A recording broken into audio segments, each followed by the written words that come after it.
सर्वमङ्गलमाङ्गल्यं सर्वकल्याणकारकं प्रधानं सर्वधर्मान्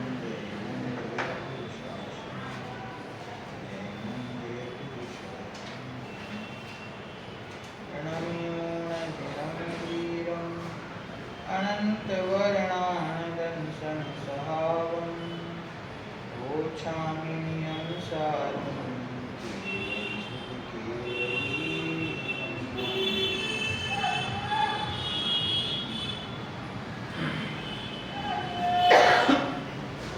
नियमसार ग्रंथ प्रथम जीवाधिकार एमांथी पांचमी गाथानी आपणे काले चर्चा करी के जेनी अंदर व्यवहार सम्यक्त्वनुं स्वरूप बताव्युं के आप्त आगम अने तत्वनुं जे यथार्थ श्रद्धान छे तेनुं नाम सम्यक्त्व छे एवी व्यवहार सम्यक्त्वनी परिभाषा आवी अने आप्त आगम अने तत्व एमांथी जे प्रथम एवा आप्त छे ए आप्तनुं स्वरूप बीजी पंक्तिमां बताव्युं निशेष दोष विहीन जे गुण सकलमय ते आप्त छे के जे समस्त प्रकारना दोषोथी रहित अने समस्त प्रकारना गुणोथी सहित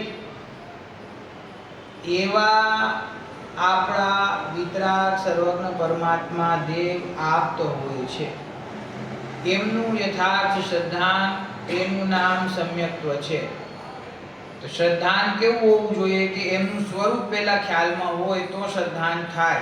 एमनुं स्वरूप केवुं छे तो के छे एमनुं स्वरूप केवुं छे के अशेष निशेष अशेष शब्द आवे अथवा निशेष शब्द आवे तो एनो अर्थ शुं थाय संपूर्ण समस्त समस्त दोषोथी विहीन समस्त दोषोथी जे रहित छे।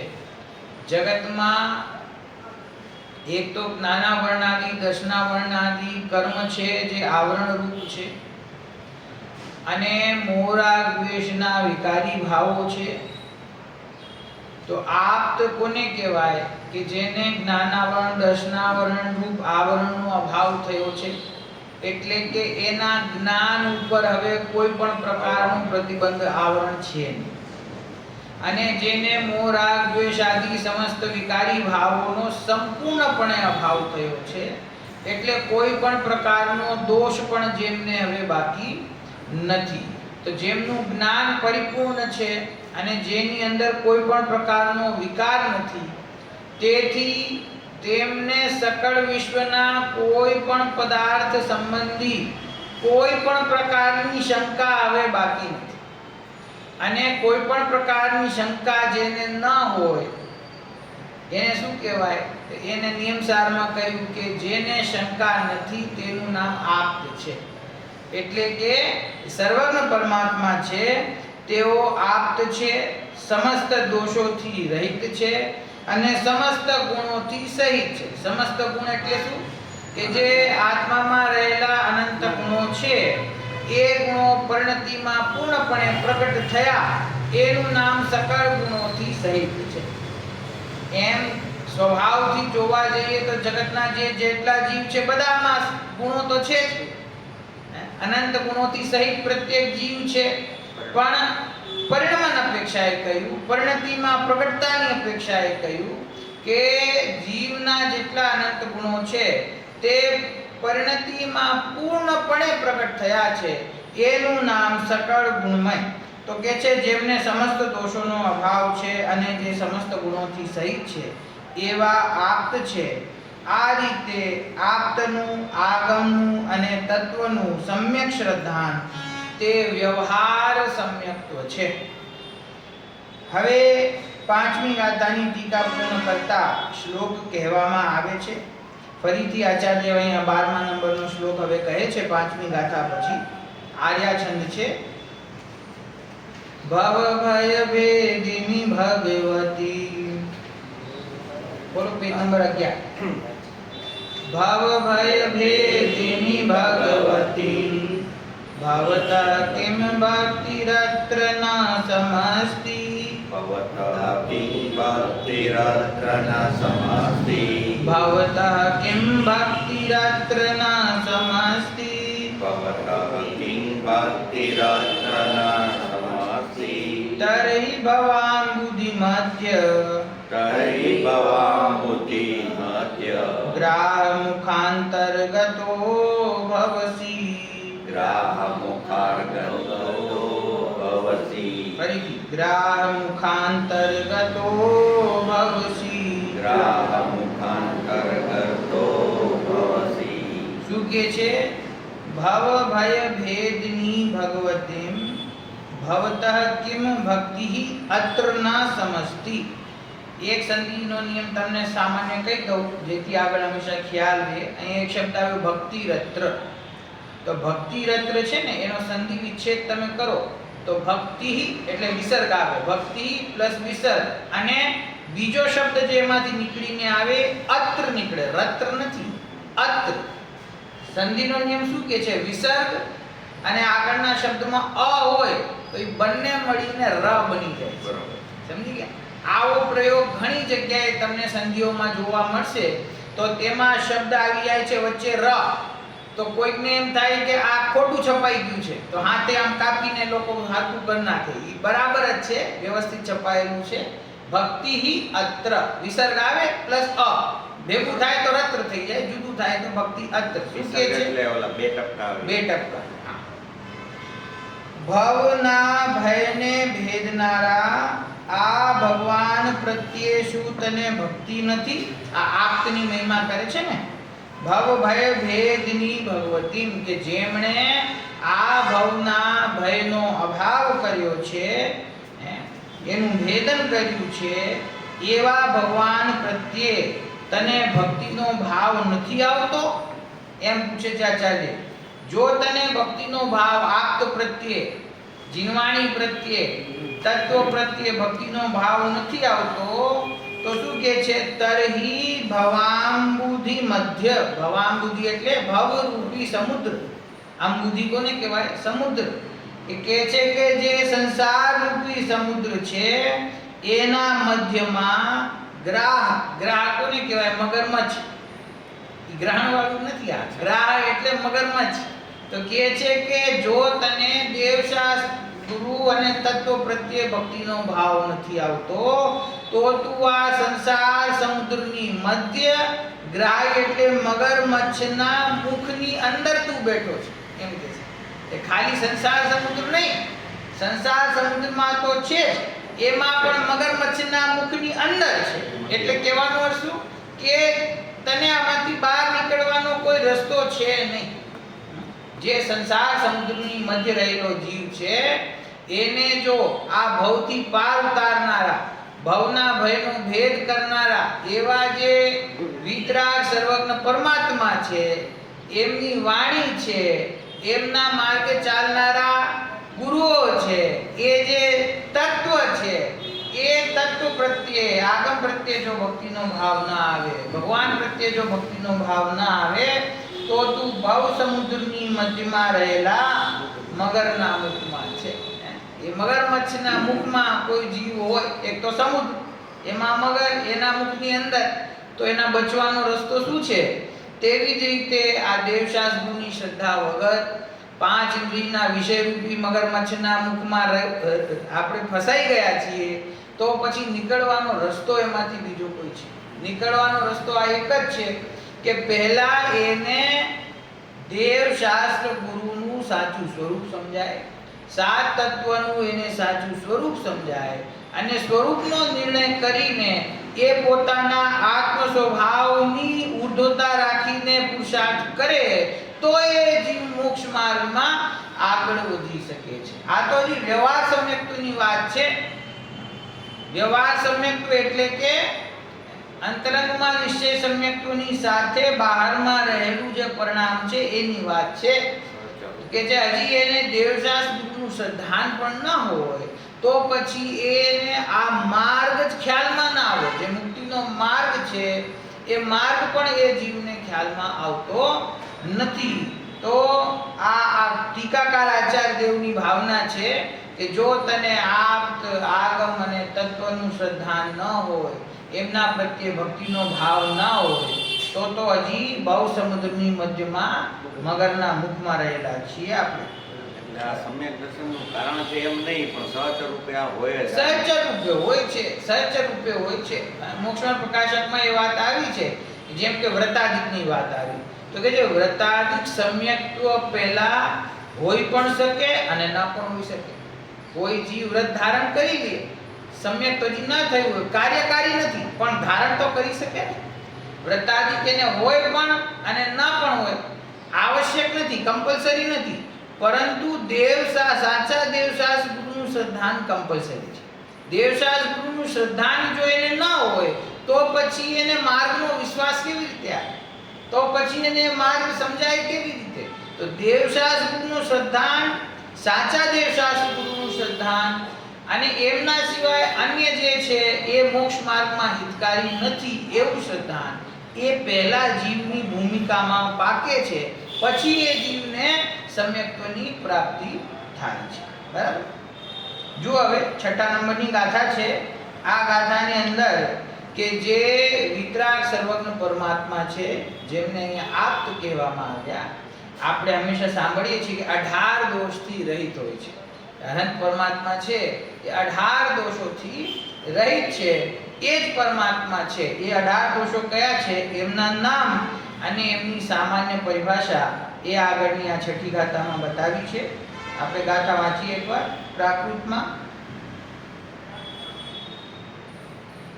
છુહતન બીરુરુસો, છુહતન બીરુરુસો, છુહતન બીરુરુસો, છુહતન બીરુરુસો, રાગો મોહો ચિંતા જરા રુજા મિચ્છુ, રાગો મોહો ચિંતા જરા રુજા મિચ્છુ, સેદં ખેદ મદોરઈ, સેદં ખેદ મદોરઈ, સેદં ખેદ મદોરઈ, સેદં ખેદ મદોરઈ, વિમ્યણિદ્દા જણુ વેગો, વિમ્યણિદ્દાજણુ વેગો,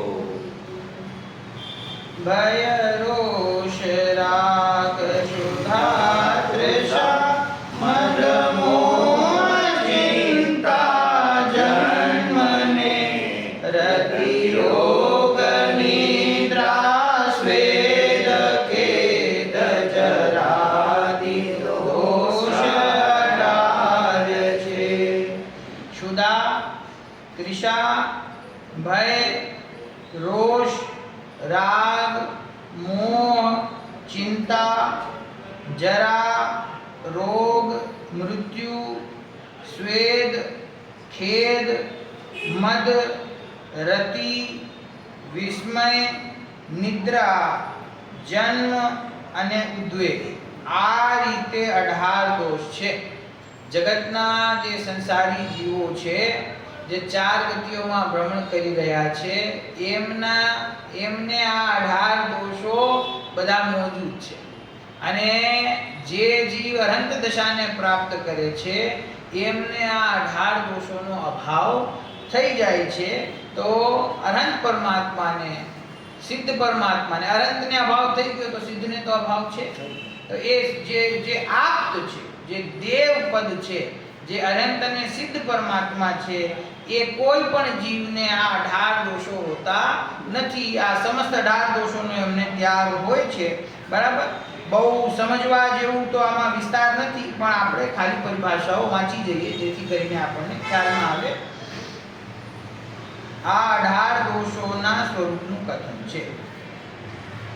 અસાતા વેદનીય સંબંધી તીવ્ર અથવા મંદ ક્લેશની કરનારી તે ક્ષુધા છે. ક્ષુધા એટલે ભૂખ.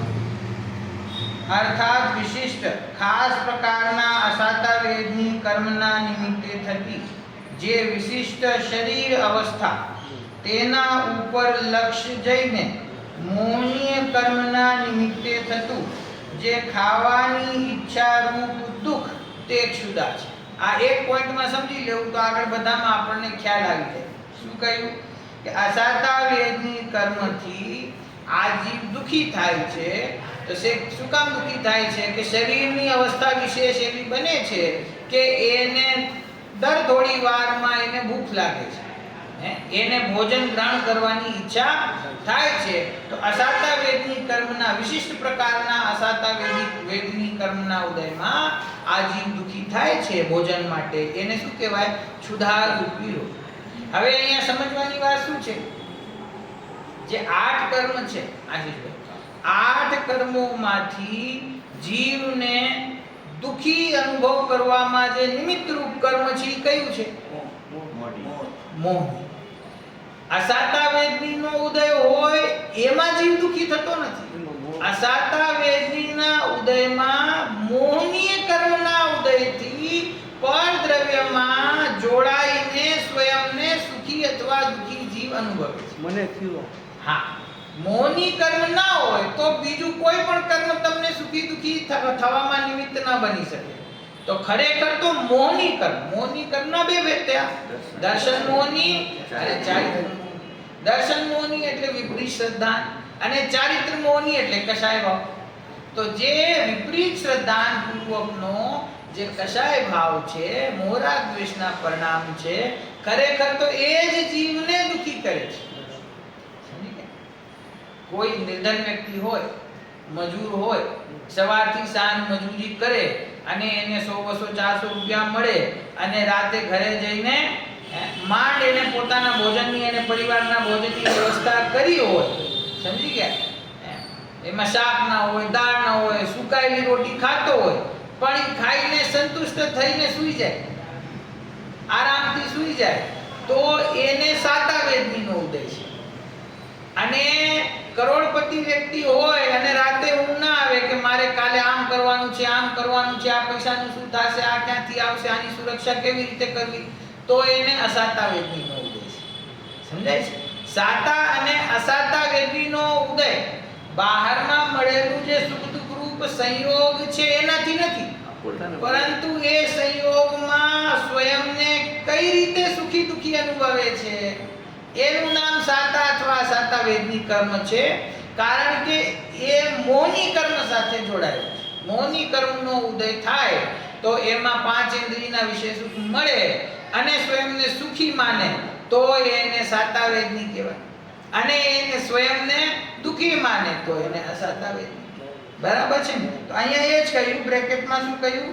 વિશિષ્ટ ખાસ પ્રકારના અસાતા વેદની કર્મના નિમિત્તે થતી જે વિશિષ્ટ શરીર અવસ્થા, તેના ઉપર લક્ષ્ય જઈને મોહની કર્મના નિમિત્તે થતું જે ખાવાની ઈચ્છા રૂપ દુઃખ છે તે છૂટા છે. સમજાય?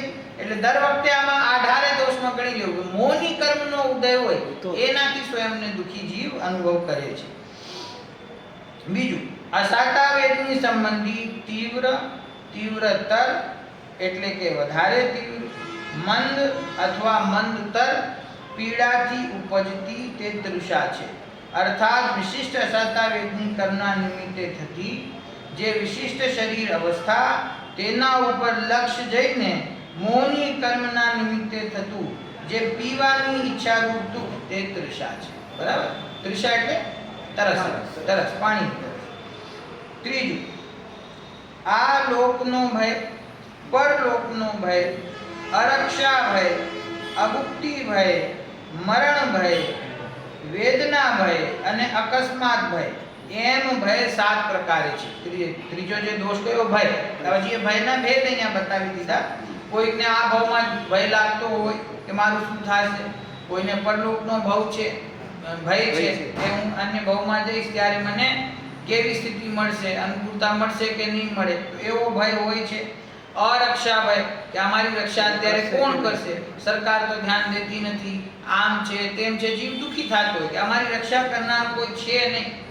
અભુક્તિ ભય, અમારા જે ભેદ છે, અમારા જે સિક્રેટ છે એ ખુલી ના જાય, બીજાની સામે ના આવી જાય, સમજી ગયા? એવો એને નિરંતર પરિવારની અંદર કે વેપારમાં કે જે કંઈ એને અંદરમાં ચાલતું હોય, જે વસ્તુ છુપાવવા માંગે છે એ ખુલી ના જાય, ભેદ ખુલી ના જાય, એવો એને ભય લાગતો હોય. મરણ ભય કોમન છે બધા જીવોને, જે જગતમાં જીવો છે એને મરણ ભય હોય.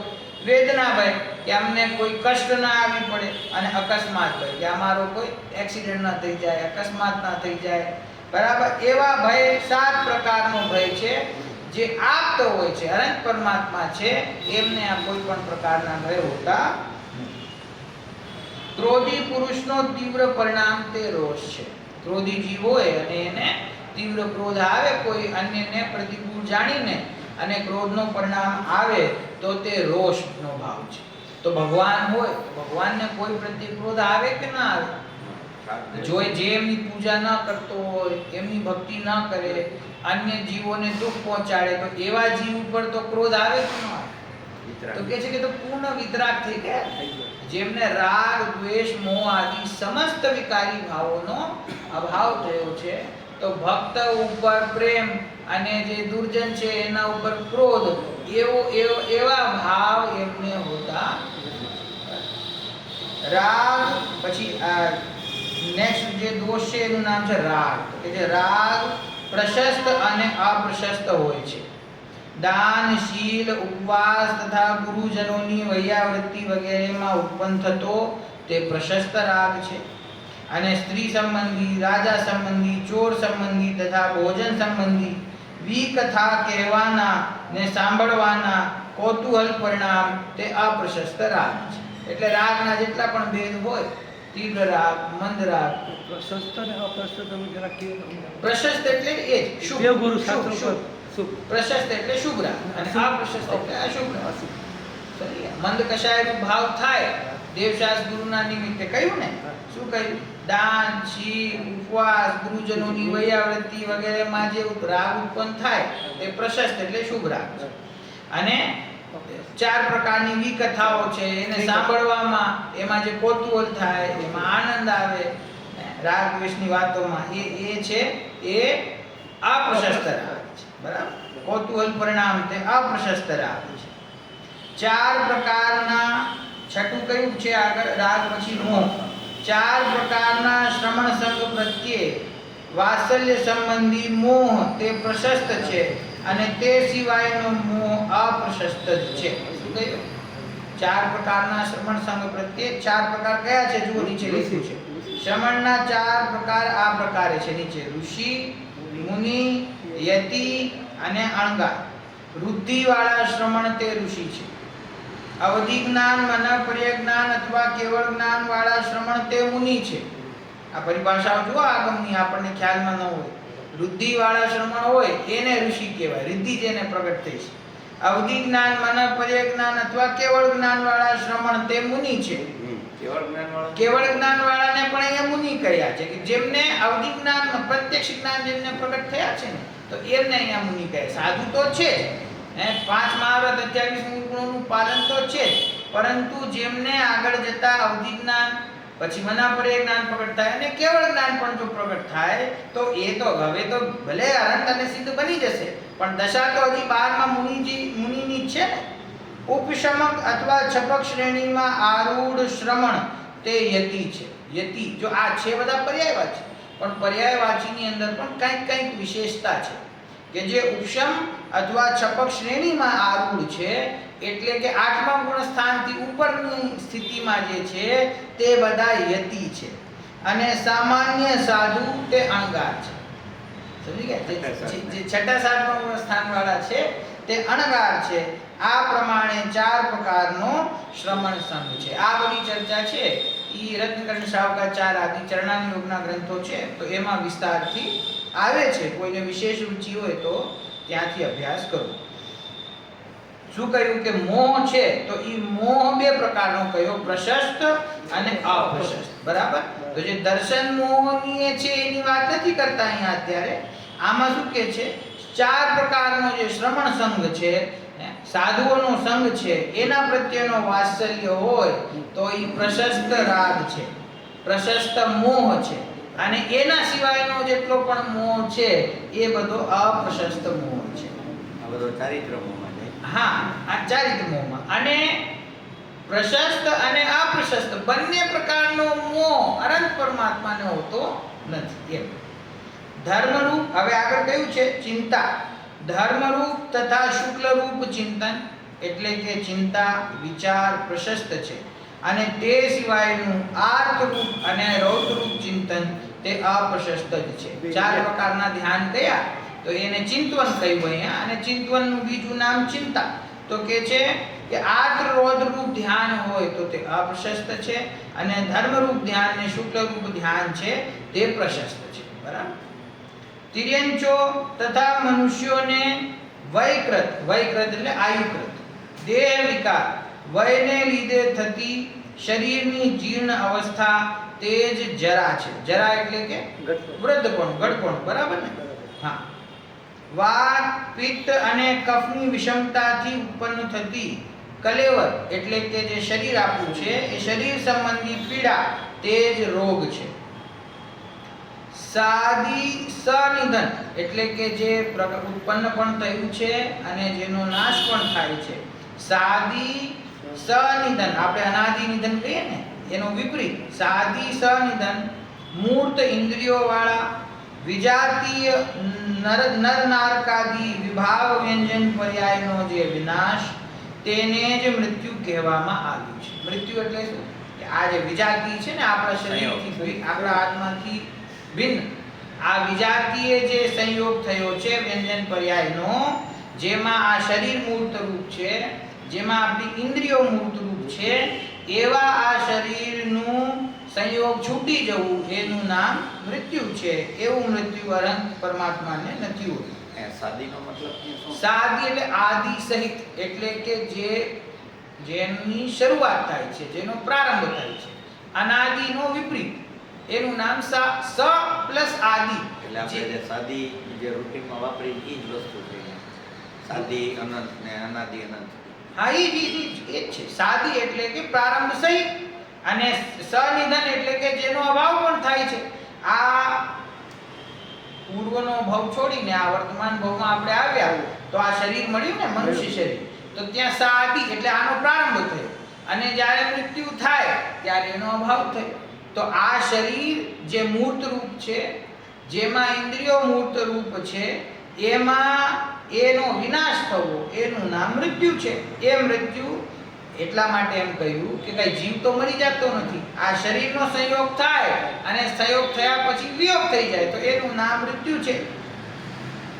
અશુભ કર્મના વિપાકથી જનિત શારીરિક શ્રમથી ઉત્પન્ન થતો જે દુર્ગંધના સંબંધને લીધે ખરાબ વાસવાળા જળ બિંદુઓનો સમૂહ તે સ્વેદ છે. સ્વેદ એટલે કે પરસેવો. સ્વેદ કોને કહેવાય? પરસેવા. તો કહે છે કે પરસેવો છે એ સામાન્ય મનુષ્યને તો હોય છે, પરંતુ જે અનંત પરમાત્મા થઈ ગયા એમનું શરીર કેવું થઈ ગયું? પરમોદારી. કેવું શરીર થઈ ગયું? સર્વજ્ઞતા પ્રગટ થાય ને એટલે શું થાય? કેવળ જ્ઞાન થાય ને. કેવળ જ્ઞાન પ્રગટ થતા જે જીવનું પૂર્વ શરીર ઔદારિક શરીર હતું એ હવે પરમ ઔદારિક થઈ જાય. પરમ ઔદારિક થઈ જાય એટલે શું થાય? કે એ શરીરમાં જેટલા પણ સૂક્ષ્મ વિકાર હોય, દોષ હોય, એ બધાનો નાશ થઈ જાય છે. સમજી ગયા? એનો પુણ્યનો ઉદય એવો છે કે એના કારણે પરમ ઔદારિક રૂપે શરીર પરિણમી જાય છે, અને તેથી તેમાં આ સ્વેદ એટલે કે પરસેવા રૂપ એક પ્રકારનો આ રોગ જ છે, દોષ છે. એ દોષ હવે એમને હોતો નથી. એ સ્વેદ રૂપ દોષ છે એ દૂર થઈ ગયો છે. બરાબર? અનિષ્ટની આ તો જો પરસેવાથી મને યાદ આવ્યું, ભગવાનના અનેક તીર્થ સ્થાનોમાં જુદા જુદા પ્રકારના ચમત્કારોની વાત થતી હોય છે. તો એ ચમત્કારોમાં એવું પણ ચમત્કાર સાંભળવામાં આવ્યું કે આ ફલાણા જગ્યાના ભગવાન છે, એમની મૂર્તિ છે, તો એમને અમુક ટાઈમે પરસેવો વળે છે. સમજી ગયા? પરસેવો આવે છે. કોને? ભગવાનની મૂર્તિને પરસેવો આવે છે. તો એવા ચમત્કારથી પ્રભાવિત થઈને લોકો વિશેષપણે ત્યાં જાય દર્શન કરવા, પૂજા કરવા. સમજી ગયા? તો હવે એ લોકોએ આ વાંચ્યું ન હોય કોઈ દિવસ કે આપ છે એ 18 દોષથી રહિત હોય છે. એ 18 દોષોમાં એક દોષ સ્વેદ પણ છે, આ પરસેવો પણ છે. તો પરસેવો ગુણરૂપ નથી, દોષરૂપ છે. તો ભગવાનની મૂર્તિને પણ પહેલા તો આવે, અને બીજું કે કોઈ ધાતુ વિશેષથી બનેલી હોય વાતાવરણમાં ગરમી શરદી વરસાદની મોસમ થતી હોય અને એ મોસમના નિમિત્તે અને ધાતુના સંયોગના મિશ્રણમાં કાંઈ એવું બનતું હોય કે જે વાષ્પના કણો હોય એ પાણી ઉપર પરિણમી જતા હોય અને એને આપણે એમ કહીએ કે આ ભગવાનને પરસેવો આવે છે, તો પહેલી વાત તો ચમત્કાર કાંઈ છે અને પરસેવો તો કઈ હોય અને પરસેવો વળતો હોય તો એમાં કઈ ગુણરૂપ નથી, તો એ કોઈ ભગવાનનું ગુણ નથી, આ તો દોષ કહેવાય. આવો દોષ ભગવાનની અંદર હોતો નથી. ખરેખર તો આપણા જૈન ધર્મમાં વિતરાગતા અને સર્વજ્ઞતા સિવાય બીજા કોઈ પણ ભાવની પૂજા છે નહીં. હું ઘડીએ વળીએ બધાને યાદ દેવડાવું છું. દેવાગમ સ્તોત્ર છે. દેવાગમ સ્તોત્રમાં આચાર્ય દેવે ભગવાનને એમ સીધું એમ જ કહ્યું છે, ભગવાનની ભક્તિ રૂપ કાવ્ય છે અને ભક્તિ રૂપ કાવ્યમાં એમ લખે છે કે ભગવાન પહેલા 3 શ્લોક છે એ ત્રણેય શ્લોકમાં એક જ વાત કરી છે આચાર્ય દેવે કે ભગવાન તમારે આ જેટલી જાહોજ લાગી છે ને બહારની આ દેવાગમ સ્તોત્રનું નામ જ છે, પહેલો શબ્દનો દેવાગમ છે. દેવાગમ નભોયાન કે હે ભગવાન દેવો પણ તમારા દર્શન કરવા આવે, ઇન્દ્ર તમારા દર્શન કરવા આવે, આકાશમાં તમારું ગમન થાય છે. अष्ट प्रातिहार्य आपको गुजराती समझ में आती है ना? देवागम स्त्रोत्र है ना? देवागम स्त्रोत्र क्या कहता है कि देवागम नभोयान चामरादि विभूतयः माया विश्वपि दृश्यन्ते नातस्त्वमसि नो महान. हे भगवान देवो તમારા દર્શન કરવા આવે છે, તમારું ગમન આકાશમાં થાય છે. ક્યાં થાય? સર્વજ્ઞ બની જાય પછી શું થાય? પછી કે જમીન ઉપર ના આવે. 5000 ધનુષ ઉપર ભગવાનનો દેહ હોય અને એક સ્થાનેથી બીજા સ્થાને વિહાર થાય તો 5000 ધનુષ ઉપર આકાશમાં થતો હોય અને દેવો એમની સાથે સાથે ભક્તિ કરતા નૃત્ય કરતા વાજિંદ્ર વગાડતા ભગવાનના ચરણની નીચે સ્વર્ણ કમળોની રચના કરતા કરતા જાય છે. એવો અતિશય છે ને, તો આવો અતિશય કોઈનો હોય તો એ પૂજ્ય કહેવાય કે ન કહેવાય? તો આચાર્ય દેવ કહે છે કે એટલા માટે તમે પૂજ્ય નથી કે તમારે આ બધા ચમત્કાર છે. દેવાગમ નભોયાન ચામરાદિ વિભૂતય કે આ તમને આ ચામર છે, આ છત્ર છે, આ જે વિભૂતિ છે દેવકૃત, દેવો તમારી સેવા કરી રહ્યા છે, પૂર્વનો તમારા પુણ્યનો ઉદય છે, તીર્થંકર નામ પ્રકૃતિનો ઉદય છે. તો આ બધું જે બહારનો ચમત્કાર છે એ ખરેખર તમારો ચમત્કાર નથી અને એના કારણે હું તમને નમસ્કાર કરતો નથી. કેમ? માયા વિશ્વપી દ્રશ્યંતે. આવું તો કદાચિત કોઈ માયાવી હોય, કોઈએ વિદ્યા સિદ્ધ કરેલી હોય, કોઈ જાદુગર હોય તો એને પણ બની શકે, કોઈ માયાવી હોય તો એ પણ આકાશમાં ઉડી શકે, એને પણ દેવો મળવા આવી શકે. તો કે એનાથી તમે મહાન નથી. આગળ જતા ત્રીજા શ્લોકમાં કહે છે કે તમને વિતરાગતા અને સર્વજ્ઞતાનો ભાવ ગુણ પ્રગટ થયો છે એટલા માટે તમે મહાન છો અને એટલા માટે હું તમારી પૂજા કરું છું. બાકી કોઈ જગતના ચમત્કાર છે ભગવાન જુઓ શું છે કે આ એક આપણે છે ને માઇનોરિટી છે ને, શરૂઆતથી જૈન લોકો છે એ માઇનોરિટીમાં છે. તો શું થાય કે વધારે લોકોને સમાજને પ્રભાવિત કરવા માટે સમયે સમયે આવી કથાઓ જન્મ લે છે. જૂના મંદિરો હોય, કેટલા પ્રકારના ચમત્કાર ઉપલબ્ધ છે અને વાર્તાઓ ઉપલબ્ધ છે અને આપણને એમ થાય કે આપણા ધર્મની વાર્તા છે માટે સાચી હશે. આવી જ વાર્તા કોઈ અન્ય મતવાળો કરે તો આપણે ખોટી છે. સમજી ગયા? પણ ભગવાનની મૂર્તિ તૂટી ગઈ હતી, કોઈકને સપનું આવ્યું, આ રીતે પ્રોસેસ કરો તો જોડાઈ જશે, જોડાઈ ગઈ તો એ ચમત્કાર થઈ ગયો. અહીંયા ભગવાનની મૂર્તિ ઉપર કોઈ અટેક કર્યો રાજાએ અને અટેક કરતા દેવોએ રક્ષા કરી હોય તો સાચી વાત છે. દેવ હોય, જે જીન ભક્ત દેવ હોય, જીનેન્દ્ર પરમાત્માના ભક્તરૂપ દેવ હોય અને અહીંયા કોઈ મંદિર ઉપર કે મૂર્તિ ઉપર કે કોઈ સંકટ આવ્યું હોય તો અને એનો ભાવ એવો થયો હોય રક્ષા કરવાનો તો એ કરે. પણ એ જે ચમત્કાર છે એનાથી આપણા વિતરાગ સર્વજ્ઞ પરમાત્માની પૂજ્યતા નથી એમ સમજવાની જરૂર છે. ભગવાનનો તમે અભિષેક કરો અને તમારા કાનમાં ઘંટીનો અવાજ આવે, ઘંટનાદ થાય, એ કોઈ એવો ચમત્કાર નથી કે જેના કારણે મારા ભગવાનની પૂજ્યતા છે. મારા ભગવાનની પૂજ્યતા કે જમીનમાં મૂર્તિ દટાયેલી હતી અને કોઈ મુનિરાજને સ્વપ્ન આવ્યું અને ખોદાવ્યું અને મૂર્તિ નીકળી, તો એનાથી મૂર્તિની પૂજ્યતા નથી. પૂજ્યતા વિતરાગતા અને સર્વજ્ઞતાથી છે. કોઈને અમુક પ્રકારના કષ્ટ છે, ભૂત આવી જાય છે, ભૂતાદિની બાધા હોય તો કે ફલાણા મંદિરમાં જાઓ તો ભૂતની બાધા દૂર થઈ જાય. તો ભૂતની બાધા દૂર થઈ જતી હશે, મને હું એની ના નથી પડતો.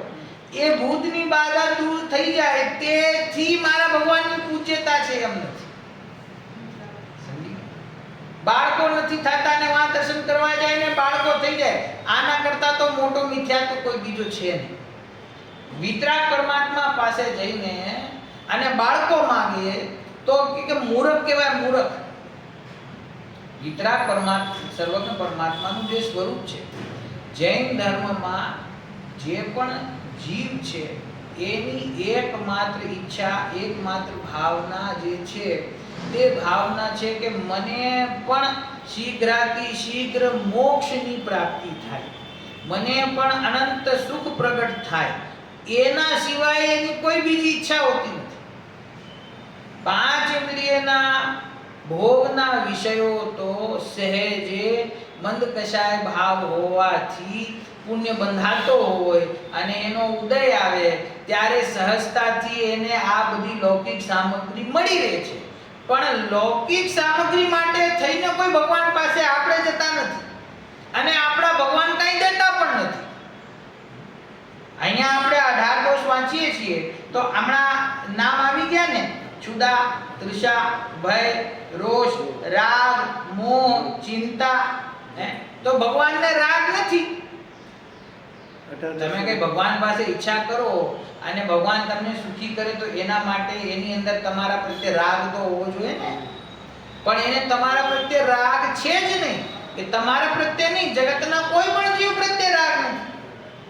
તો રાગ છે જ નહીં તો તમારું હિત કેવી રીતે કરશે?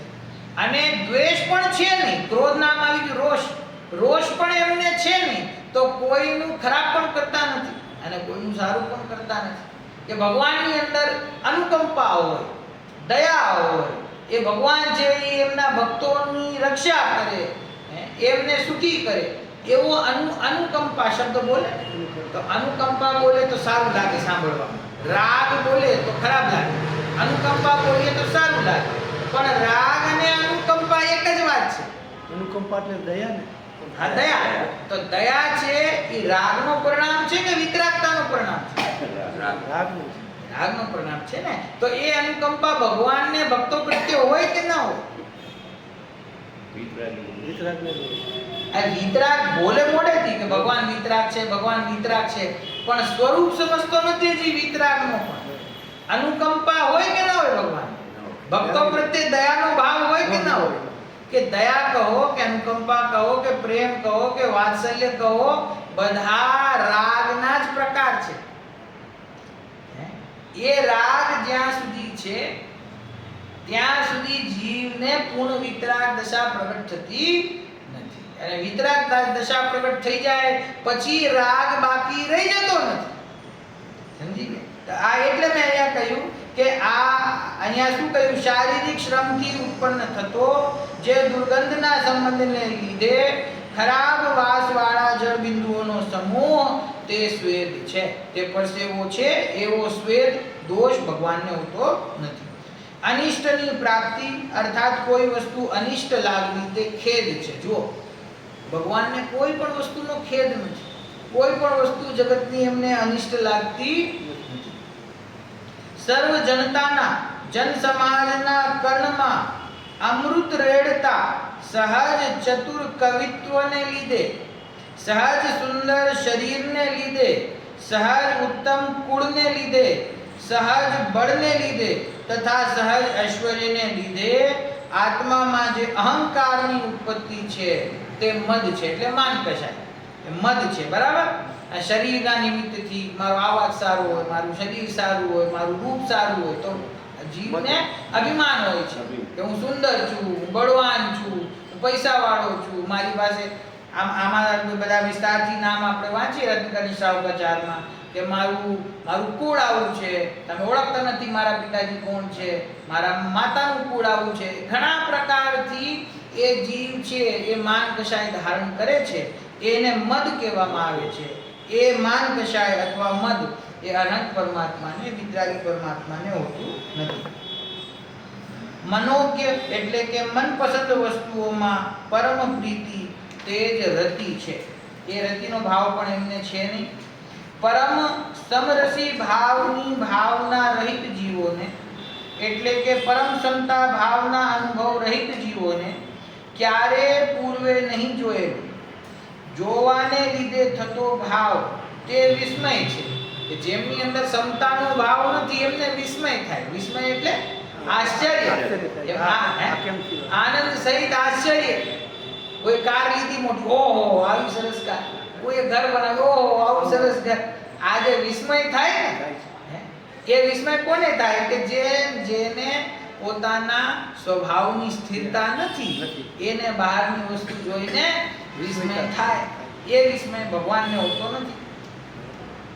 કેવળ શુભ કર્મથી દેવ પર્યાયમાં જે ઉત્પત્તિ, કેવળ અશુભ કર્મથી નારક પર્યાયમાં જે ઉત્પત્તિ, માયાથી તિર્યંચ પર્યાયમાં જે ઉત્પત્તિ અને શુભાશુભ મિશ્ર કર્મથી મનુષ્ય પર્યાયમાં જે ઉત્પત્તિ તે જન્મ છે. મૃત્યુની વાત પહેલા આવી હતી, પછી અહીંયા આ જન્મ છે.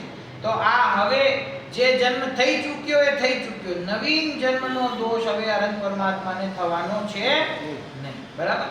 જન્મ એકવાર, હવે જન્મ મરણનું ચક્ર છૂટે છે, ફરીથી એમનો જન્મ થવાનો છે નહીં. બરાબર છે ને?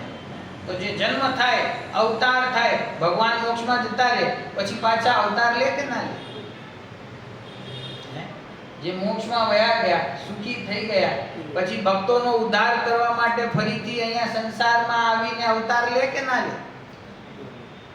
જે સુખી થઈ ગયા, જે દુઃખ હતું એ દુઃખનો ત્યાગ કરી, અભાવ કરી, પુરુષાર્થ દ્વારા જેમણે સમસ્ત કર્મોનો અભાવ કર્યો, સમસ્ત ઈચ્છાઓનો અભાવ કર્યો, સમસ્ત વિકારી ભાવનો અભાવ કર્યો અને પૂર્ણ નિરાકુળ સુખની દશામાં જેઓ વિરાજમાન થઈ ગયા, તેઓ હવે ફરીથી જન્મ લેતા જ નથી. જો જન્મ લેવા માટે પહેલી વાત તો ઈચ્છા જોઈએ ને, તો ઈચ્છાનો તો અભાવ છે. અને જન્મ લેવા માટે કર્મ જોઈએ, 8 કર્મ. એ 8 કર્મનો અભાવ છે. તો જેમને કર્મ નથી, જેમને ઈચ્છા નથી, જેમને મોહ રાગ દ્વેષનો ભાવ નથી, એ જીવ ફરીથી જન્મ લે કેવી રીતે? ન્યાયથી એ સંભવ છે. દર્શનાવર્ણીય કર્મના ઉદયથી જેમાં જ્ઞાન જ્યોતિ અસ્ત થઈ જાય છે તે જ નિદ્રા છે. દર્શનાવર્ણી કર્મનો ઉદય હોય તો જીવ થાકી ગયો હોય, શરીર દુખતું હોય, હેરાન થતો હોય, સૂઈ જાય. સૂઈ જાય તો શું થાય? કે જ્ઞાન જ્યોતિ ટેમ્પરરી, એ સમયે જે પરિણતિ જાણવાની પ્રગટ થતી હોય એ અસ્ત થઈ જાય છે. એનું જ નામ નિદ્રા છે. ઈષ્ટના યોગમાં વિકલ ભાવ એટલે કે ગભરાટ તે જ ઉદ્વેગ છે. આ 18 મહાદોષોથી 3 લોક વ્યાપ્ત છે. વીતરાગ સર્વજ્ઞ આ દોષોથી વિમુક્ત છે. આ ઉદ્વેગ આવ્યો છે ઈષ્ટના વિયોગમાં. જે વસ્તુ આપણને અનુકૂળ થતી હોય, ઈષ્ટ લાગતી હોય, એનો વિયોગ થઈ જશે તો શું થશે? એવી ગભરાટ, એવી ગભરામણ, એનું નામ ઉદ્વેગ છે. જીવને આ દુઃખ છે કે નહીં, કે જે મારું ઈષ્ટ પદાર્થ છે એ મારાથી છૂટી ના જાય અને જે અનિષ્ટ છે એ મને મળી ના જાય, બંને પ્રકારનો ભાવ એના અંદર ચાલતો હોય ને, એનું નામ ઉદ્વેગ છે. તો આ રીતે આ 18 દોષો અહીંયા બતાવ્યા છે. સમસ્ત જગતમાં રહેતા જીવોને આ 18 દોષો હોય છે, પરંતુ વીતરાગ સર્વજ્ઞ પરમાત્મા આ દોષોથી રહિત છે. એમાં થોડી ચર્ચા હજી છે, સમય થઈ ગયો છે, એની ચર્ચા હવે આપણે કાલે આગળ કરીશું. કાલે તો ને, કાલે સન્ડે છે, નેક્સ્ટ.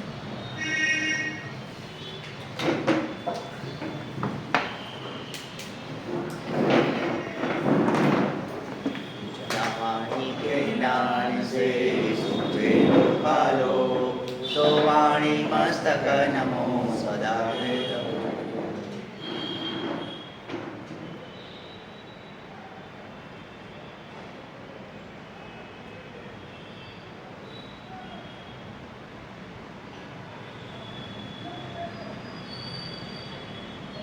સ્વર્ણ શ્રી ભગવાનનો જય દ્વાદશાંગ જીનવાણી માતનો